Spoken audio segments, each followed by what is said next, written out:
Asian news में और मैं हूं आपके साथ सना चौधरी। और इस वक्त ग्राउंड जीरो से मैं आपके साथ हूं। आपको बता दें कि इस वक्त हम नोएडा के सेक्टर 62 पर खड़े हैं, जहां पर एक पद यात्रा निकाली जा रही है। और इसी के साथ आपको बता दें कि ये पद यात्रा गाजीपुर बॉर्डर से लखनऊ तक होकर जाएगी। इसी के साथ हमारे साथ यहाँ पर मौजूद हैं आशीष जी। इनसे जानते हैं कि ये पद यात्रा जो निकाल रहे हैं इसका क्या उद्देश्य है। जी आपका स्वागत है एशियन न्यूज। जी धन्यवाद। जी देखिए, पदयात्रा का ये एक ही मकसद है, पत्रकारिता का जो आंतरिक पतन और बाह्य पतन दोनों हो रहा है, इन दोनों के प्रति पत्रकारों को और सरकारों को, राजनीतिक दलों को और देश के आवाम को जागृत करने का ये मेरा मकसद है। दरअसल पत्रकारिता का जो मूल स्वरूप है, पत्रकारिता का मूल मकसद है, वो कहीं गुम सा गया है। उस जो गुम गया मकसद है हमारा, मैं एक बार फिर से चाहता हूं कि पत्रकारों को वो याद आए, वो समझ में आए कि इस पत्रकारिता का मूल मकसद क्या है। उसी मकसद को याद दिलाने के लिए मैं निकला हूं। दरअसल मैं बता दूं, इस विस्तृत आप लोगों को बता देता हूं कि पत्रकारिता का जो मैं मानता हूं मूल स्वरूप ही जन सरोकारी होता है। पत्रकारिता का सरकारी स्वरूप कोई है ही नहीं। जो सरकारी स्वरूप दिख रहा है वो विकृत रूप है पत्रकारिता का। पत्रकारिता का सरकारी स्वरूप संभव ही नहीं है। राजशाही में सरकारों की तारीफ़ों को झूठ की चाशनी में जो है खबरों को लपेट करके तारीफ़ का पुलिंदा बांधना, ये राजशाही में होता रहा है। तब राजकवि और राजकीय लेखक लिखा करते थे, पढ़ा करते थे, तो उन्हें कोई पत्रकार नहीं कहता था, उन्हें भाट चारण कहा जाता था। आज की तारीख में पत्रकारिता भी उसी तरफ बढ़ चली है। भाट और चारण की भूमिका निभाने लगे हम जनता के, आवाम के, जवान के, किसान के, पीड़ित के, वंचित के, शोषित के, उनके हक की आवाज़ उठाने के बजाय, उनको दिखाने के बजाय, हमारे समाज में, सिस्टम में जो खामियां आ रही हैं उनको दिखाने के बजाय हम जो है दिन भर सरकारी एजेंडे पर चल रहे हैं। ये हमारी पत्रकारिता के भीतर का खोखलापन है। और इस खोखलेपन का जो दुष्परिणाम है, वह दुष्परिणाम बहुत घातक है। वो दुष्परिणाम ये है कि आज जिले से लेकर के प्रखंड, तहसील और गाँव में बैठे हुए जो पत्रकार हैं, जो मूल रूप से जिनके मन में के किसी कोने में एक सच्चा पत्रकार छुपा हुआ है, वो पत्रकार अब जो है मरता जा रहा है। उसकी आत्मा मर रही है। दरअसल वो आत्मा, शरीर नहीं, आत्मा उसकी मरती जा रही है। वो कभी भी अगर एक साहस करता है कि एक सच्चाई को सामने लाए, सिस्टम के, समाज के सामने लाए, सच्चाई दिखाए, तो हमेशा एक भय में रहता है कि साहब लोगों को बुरा न लग जाए। वहाँ तहसील में बैठे अधिकारी से लेकर कप्तान साहब, कलेक्टर साहब तक और सूबे की राजधानी में बैठे सूबे के मुखिया तक, किसी को बुरा न लग जाए। बुरा लग जाएगा तो आप को भिन्न भिन्न तरीक़ों से आपका उत्पीड़न, दमन शुरू हो जाएगा, डराया धमकाया जाएगा। नहीं, अगर उसके बाद माने आप में इतनी साहस है तो मुकदमा करवाया जाएगा। उठा करके आपको 10 बजे परिवार के बीच से उठा करके जेल में, कोतवाली में, थाने में, बैरक में बिठा दिया जाएगा। ये जो हो रहा है ये लोकतंत्र के लिए नहीं ठीक है, क्योंकि लोकतंत्र का स्वरूप जो है, लोकतंत्र के स्वरूप को भी समझना जरूरी है। हम दुनिया की सबसे बड़ी डेमोक्रेसी के नागरिक हैं, तो मेरा मानना है कि डेमोक्रेसी के हर नागरिक को, 130 करोड़ नागरिक को अपने डेमोक्रेसी को समझना चाहिए। डेमोक्रेसी, लोकतंत्र क्यों दुनिया में सबसे अच्छी शासन पद्धति, जब से सृष्टि बनी आज तक सबसे अच्छी शासन पद्धति मानी जाती है। सबसे आप हमें ये बताएं, आप एक भारत देश के नागरिक हैं और एक भारत देश के नागरिक को बोलने की स्वतंत्रता है, तो आप इसी के नाते हमें ये बताएं कि इस भारत देश में जो पत्रकारिता का जो स्तर है, आप उसको कहाँ देखते हैं? पत्रकारिता का स्तर अगर होता कहीं देखने लायक, तो ये पदयात्रा करने की जरूरत नहीं होती।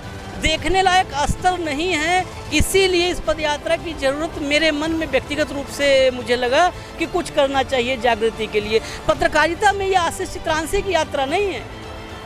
ये कोई आशीष चित्रांशी ऐसा नहीं है कि एक आशीष चित्रांशी पत्रकारिता का कोई माइलस्टोन बना देगा और बड़ा चेहरा है। ऐसे बहुत आशीष चित्रांशी आए और चले जाएंगे। पत्रकारिता जो जिंदा थी वो पत्रकारिता जिंदा रहे, आज हो जाए जिंदा, और कल भी ऐसे ही अपने मूल स्वरूप में उसकी आत्मा, पवित्र आत्मा पत्रकारिता की जिंदा रहे भविष्य में भी। इसलिए ये पदयात्रा देखने लायक स्तर नहीं है। स्तर देखने लायक होता तो कतई नहीं जरूरत होती, किसी पदयात्रा की जरूरत नहीं होती। तो आप ये जो पोस्टर है पीछे, पत्रकार सुरक्षा कानून लाओ। तो आप सरकार से जो पत्रकार सुरक्षा के जो कानून है ये किस तरह के कानून है? पत्रकार सुरक्षा कानून की ज़रूरत इसीलिए मुझे ज़रूरत महसूस हुई कि आज मान लिया कोई दल सत्ता में है, कल कोई दूसरा दल सत्ता में आएगा। सत्ता में आने के बाद हर राजनीतिक दल का चरित्र बदलने लगता है। उस बदलते चरित्र से जो आशंकित हूँ मैं, इसलिए क्योंकि अब ये परंपरा में आता जाएगा। जो कुछ समय से चलन शुरू हुआ है, ये प्रचलन आया, ये स्वभाव में अब आ रहा है, धीरे धीरे ये स्वभाव परंपरा में तब्दील हो जाएगी कि पत्रकार घर के बाहर मधुआ मजदूर के रूप में खड़ा मिले। जो चाहे सत्ता के एजेंडे का पोषक हो, सत्ता के एजेंडे का माउथपीस हो, भोंपू हो, सत्ता का भोंपू बन जाए पत्रकार। इसीलिए ये अच्छा, उससे बचने के लिए क्या कि एक बार एक इच्छा शक्ति दिखावें राजनीतिक लोग, सारे राजनीतिक दल, सत्ता से लेकर के विपक्ष तक जितने राजनीतिक दल हैं, छोटे से लेकर बड़े तक, इच्छा शक्ति दिखावें, पत्रकार सुरक्षा कानून लावें, जर्नलिस्ट प्रोटेक्शन एक्ट ले आवें। जर्नलिस्ट प्रोटेक्शन एक्ट में एकाएक पूर्वाग्रह से ग्रसित होकर के किसी भी पत्रकार के उत्पीड़न दमन को रोकने का प्रबंध हो।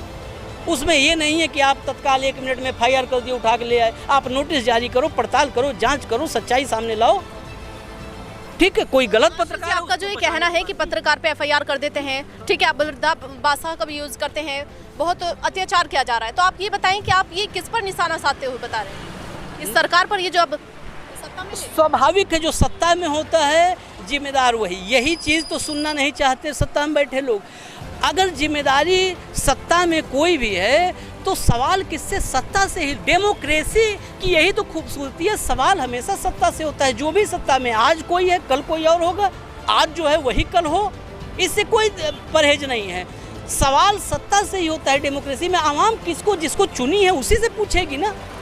अगर आम जनता को प्यास लगी है, भूख लगी है, भूखा है, प्यासा है, शोषित है, पीड़ित है, वंचित है, तो किससे हक मांगेगा अपनी? आशीष जी, आपने अभी कहा कि इस वक्त, अब की हम बात करें तो भारत देश में जो पत्रकारिता है उसका कोई स्तर ही नहीं बचा, तो आप ये बताएं कि इसका जिम्मेदार कौन है? खुद पत्रकार हैं या फिर देश की सरकार? इसमें सरकारों को जिम्मेदार कम मानता हूं मैं, पत्रकारों को मैं खुद को जिम्मेदार ज़्यादा मानता हूं। क्योंकि मैं बार बार ये भी बात करता हूँ, आंतरिक खोखलापन ही बाह्य आक्रमण को आमंत्रित करता है। हमारा आंतरिक खोखलापन पत्रकारिता में जो आया, ये हमारी कमजोरी है। हमने पत्रकारिता को कमज़ोर बनाया। जब कमज़ोर एक व्यक्ति कमज़ोर होता है, इस कोरोना काल में आप सब ने देखा ना कि जिसकी कमज़ोर इम्यूनिटी है उस पर वायरस अटैक करता है।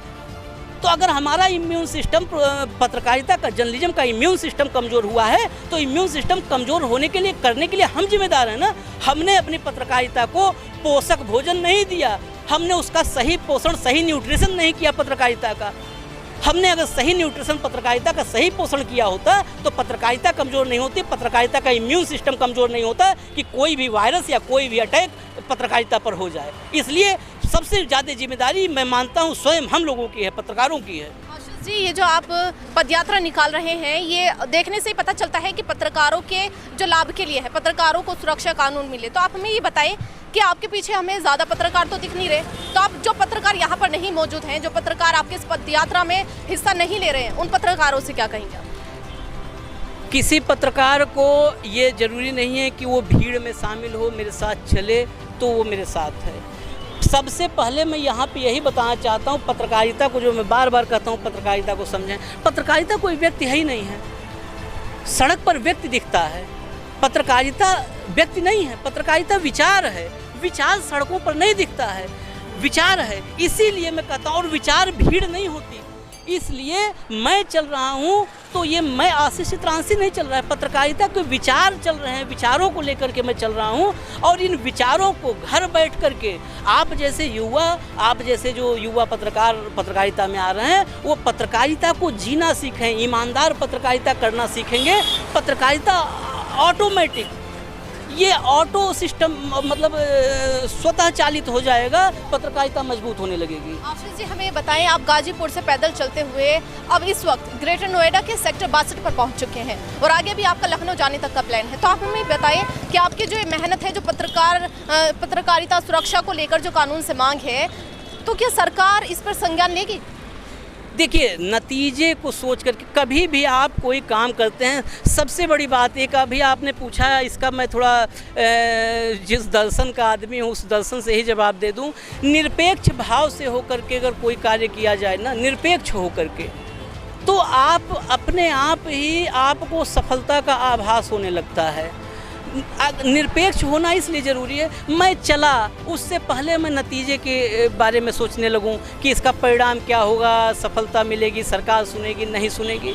मैं विचारों को लेकर के चला हूँ, विचार इससे ऊर्जा पाएंगे, और विचार जब ऊर्जा पा जाएंगे ना, तो सरकार का सुनना न सुनना ये मायने नहीं रखता है। फिर मैं कहा ना कि फिर स्वतः चालित या ऑटो मोड में आ जाएगा सिस्टम। जब विचारों को ऊर्जा प्रदान मिलने लगेगी, उसको ऊर्जा, उसका पावर हाउस से कनेक्शन जुड़ जाएगा विचारों से, जहाँ पे उसको स्वतः स्फूर्त प्राकृतिक रूप से उसको ऊर्जा मिलने लगेगी, तब किसी के तरफ हमें मुंह उठा करके देखने की जरूरत नहीं होगी लालसा से कि हमारे ऊपर रहम कर दो। विचारों को मजबूत बनाना है, इसलिए यह कहीं से भी दिमाग के किसी कोने में मेरे नहीं है, मैं चाहता भी नहीं हूँ कि साथियों में आवे कि इसका नतीजा क्या होगा, सफलता होगी नहीं होगी, सरकार सुनेगी नहीं सुनेगी। ये निरपेक्ष भाव से चलिए, निरपेक्ष बन जाइए। निरपेक्ष व्यक्ति जब हो जाएगा तो ईमानदारी पहली कसौटी है। निरपेक्ष बन जाओगे, ईमानदार बन जाओगे, फिर आप किसी के एजेंडे पे चलोगे नहीं। तो इसी के साथ जैसे कि आप मेरे साथ देख रहे हैं कि इस वक्त हम नोएडा में मौजूद हैं, जहां पर आशीष जी पत्रकारिता को लेकर पद यात्रा निकाल रहे हैं। और इसी के साथ मैं भी एशियन न्यूज़ के माध्यम से इस देश के राज्यों से, इस देश के जिलों में जितने भी पत्रकार हैं उन सभी से अपील करना चाहूंगी कि इस पद यात्रा में आशीष जी का साथ दें। इसी के साथ मैं सरा चौधरी, एशियन न्यूज़।